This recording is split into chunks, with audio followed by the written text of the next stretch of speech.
Oi pessoal, tudo bem? Vamos começar mais um programa Conexão Escola da Educação Infantil?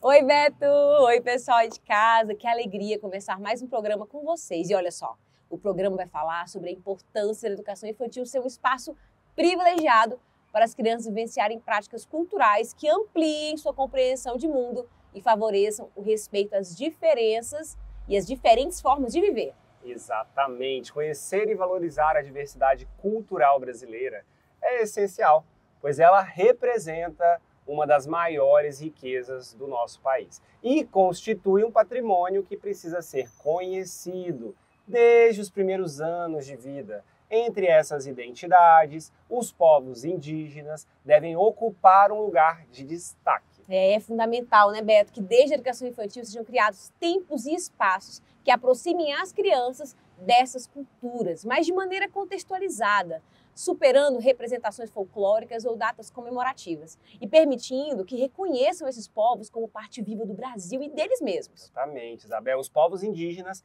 guardam as raízes mais antigas da nossa história e continuam contribuindo para a formação da sociedade brasileira. Seus saberes, línguas, histórias e modos de viver permanecem vivos, pulsando no presente e integram nossa herança cultural. Sabendo disso, o SEI Serafim criou a ação institucional Arandu. A iniciativa começou com a formação de professores e professoras, conduzida pela professora Tainara Franco, especialista em educação escolar indígena. Durante o projeto, foram promovidas rodas de conversa, contação de histórias, músicas, cantos, brincadeiras, atividades artísticas inspiradas em grafismo e pinturas, além da exploração da culinária indígena. Que rico! Demais! Vamos conhecer? Vamos!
Olá, eu sou a Patrícia, estou na direção do SEI Serafim Rodrigues de Moraes Filho.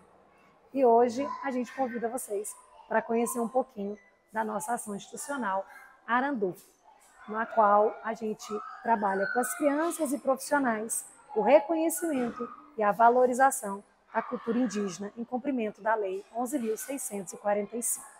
Nós iniciamos essa ação em cumprimento da lei e depois por uma necessidade da própria unidade educacional. Como vivenciar com crianças tão pequenas uma cultura tão vasta e rica quanto a cultura indígena que deu origem ao nosso país e as culturas preservadas até hoje.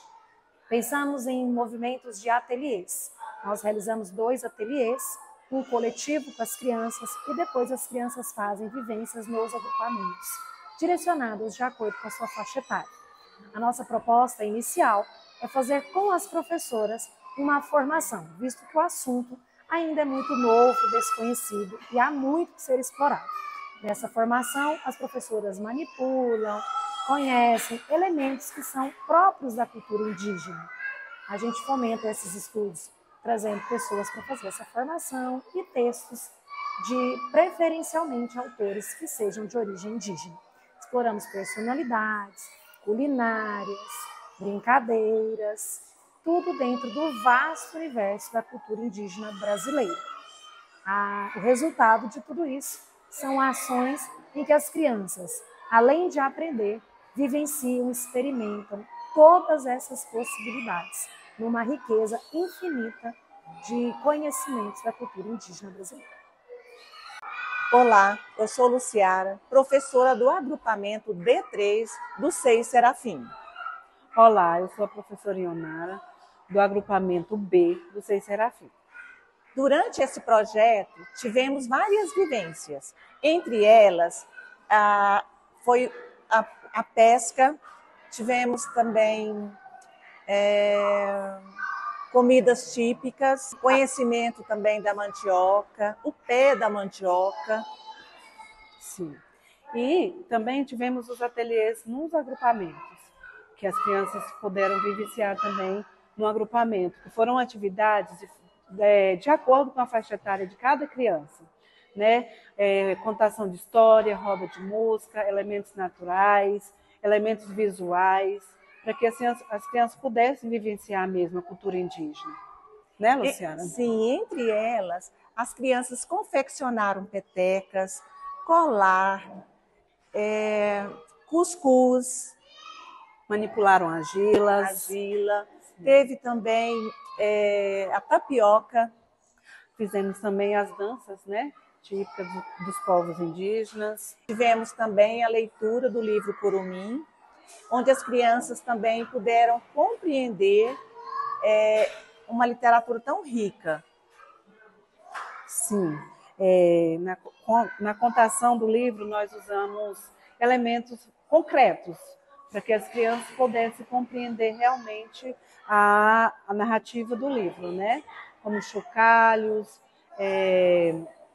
tomar banho no rio. Isso. Olá, meu nome é Tainara Franco, sou mestre em Educação com foco em Educação Escolar Indígena. A Educação Escolar Indígena, ela tem a sua resolução desde a LDB em 1996. Porém, a gente sabe que ao longo dos anos essa discussão vem crescendo cada vez mais sobre a sua importância dessa temática. A educação escolar indígena, então, ela vem sendo discutida, ampliando as suas políticas públicas, que é de suma importância para os povos indígenas. Com foco na 11.645 de 2008, a discussão sobre educação indígena ela já deve ser discutida na escola, seja ela, né, para crianças indígenas ou não. E pelo amparo da resolução de 2008, diz que a educação indígena ela tem que ser bilíngue e intercultural. Por que isso é importante para a discussão desde a educação infantil? Porque as crianças, desde pequenas, elas precisam ter o entendimento de que não há um estereótipo específico dos indígenas. Hoje, no Brasil, a gente tem aproximadamente 1.600.000 indígenas, com mais de 270 etnias diferentes.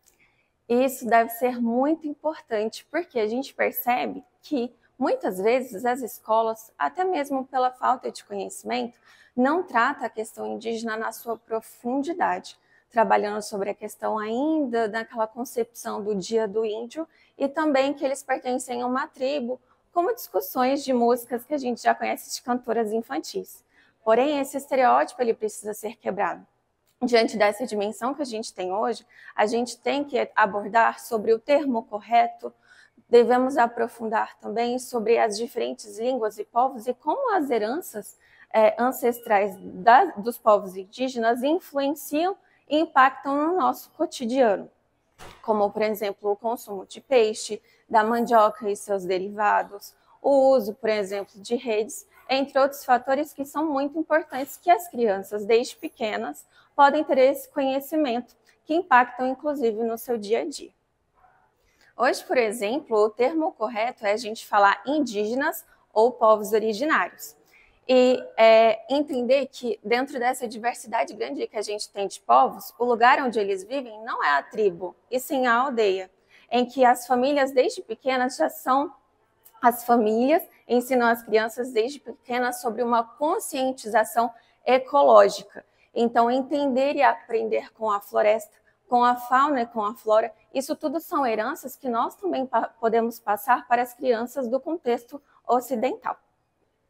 E por isso a gente sabe que muitas vezes não é aprofundado nas formações de professores dentro dos currículos. Então, para esse aprofundamento, essa formação é muito importante para que, com o tempo, os professores passem a saber sobre essas novas nomenclaturas, sobre aquilo que se tem estudado na atualidade e aprofundar os seus conhecimentos. Hoje a gente tem diversos autores que são indígenas e que podem ser trabalhados também na educação infantil, como, por exemplo, o Tiago Raqui, Márcia Cambeba e o Ailton Krenak, que são muito importantes na literatura brasileira indígena, que podem ser trabalhados também com as crianças.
Ai, Beto, que projeto incrível e necessário, né? Queremos agradecer a toda a equipe do Seis Serafim por compartilhar conosco essa prática que faz a diferença no cotidiano das crianças. E falando em cotidiano das crianças e compartilhamento, depois do intervalo, vamos para mais um episódio do nosso quadro Compartilhas da Educação Infantil. Não saia daí.